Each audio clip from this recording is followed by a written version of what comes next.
I'm someone who enjoys challenges in games. I've S-ranked every boss in Cuphead, I love playthrough challenges for Pokemon, and I often try to get every achievement in my favourite games. Because of my love for challenges, I was instantly enticed when I found out one of, if not my favourite game franchise of all time, Five Nights at Freddy's, had custom nights where you can make the nights as hard as possible, which the community has called max modes. I'm attempting to complete every one of these max modes eventually, although I'm dreading UCN. Recently, I completed my third FNaF max mode, that being FNaF 3's Aggressive Nightmare. The other two I've beaten, those being FNaF on a sister location, were relatively fun. But I'm sure you read the title and could guess my thoughts on Aggressive Nightmare. So in this video, I'll be going over the reasons why I believe FNaF 3's max mode was unenjoyable. Please note that this video is not in any way me complaining about the game itself as a whole. I understand that FNaF 3 is meant to be challenging since it's a one-on-one as opposed to multiple animatronics all coming at once.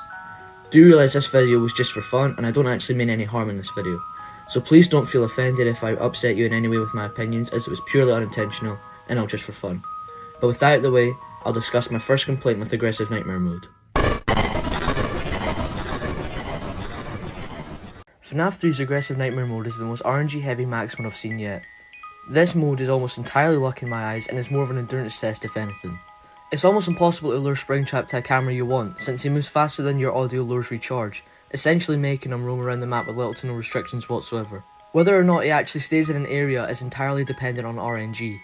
Another thing that makes this night even more RNG reliant is that Springtrap doesn't always listen to your audio lures. Sometimes if you're in absolutely grave danger, such as Springtrap being at your door, your one way to try and live will be to try and lure him away. And even if he does listen to you and moves from your door to cam 1, you're not actually safe until he's in cam 2. Meaning you have to play a second audio lure which, 9 times out of 10, didn't work for me and he just returned right back to my door. By trying to lure Springtrap, you're effectively putting your life in the hands of chance. It's not as bad as I'm making out to be, although it is heavily RNG based on a lot of things. But there are skill based aspects of this night. Although, there are still things I'm not a fan of in this night, such as the next thing I'll go over, arguably the worst part of Aggressive Nightmare. One of the major run killers I encountered was the Phantoms. While they can't kill you, if you get jump scared by one at the wrong time, your run is effectively over.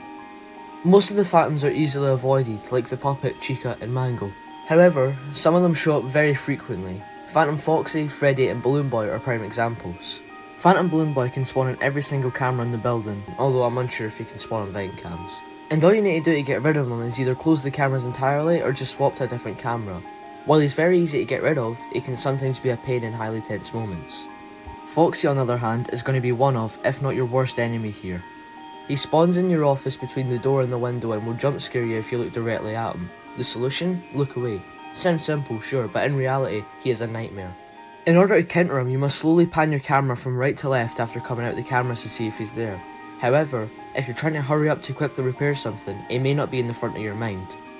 The other issue with Foxy is even if you do remember about him, taking it slow could be your undoing, all because of the other Phantom I mentioned, Freddy. Freddy will slowly walk past your window and will only jump scare you if you're inactive in your office for 3 seconds, i.e. not on the cameras or maintenance panel. This constantly requires you to be quick whenever swapping from one panel to another, and I'm sure you see where the problem arises. If you're too slow when looking for Foxy and Freddy happens to spawn at a similar time, you'll get jump scared.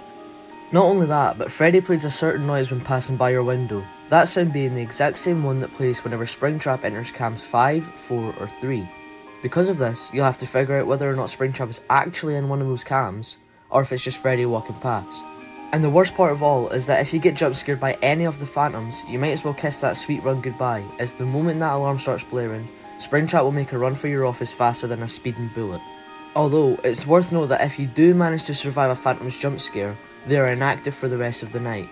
This can be insanely helpful, especially if it's one of the 3 run enders I mentioned previously. And now that you're wary of the Phantoms and the issues that they cause, I'll discuss another major issue in my third and final point of discussion.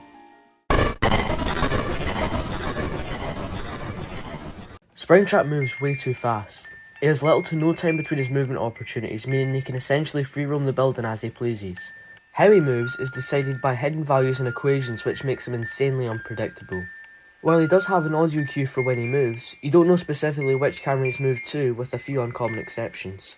But even at that, he can jump between cameras insanely quick. There have been times where he's moved 2 or 3 cameras in the time it took me to repair my audio lures, which left me completely disoriented and scrambling all over the place trying to find him. And on the topic of him being faster than the speed of light, if you hear him go into an event while you're on the maintenance panel, there is a very slim chance you get to seal the vent in time, because 9 times out of 10, he'll exit the vent as you're midway through sealing it. So if he enters a vent when you're not there to seal it, just assume he's already gotten through, because his speed is ridiculous. But with all that being said, I think I'll leave it at that. I know I've said a lot of negative things about Aggressive Nightmare, but it's really not as bad as I'm making it out to be. I'd like to once again state that this video was all for fun and I never had any intent to offend people with my opinions. So please don't take anything I said to heart, as I actually really like FNaF 3 and its gameplay for the most part. If you enjoyed this video, I'd really appreciate it if you liked and or subscribed to help boost my videos and support me. I plan on making more Five Nights at Freddy's and discussion content, so if that appeals to you, I'd appreciate if you stuck around for more. Anyways, I've kept you for long enough, so until next time, take care and I hope to see you soon.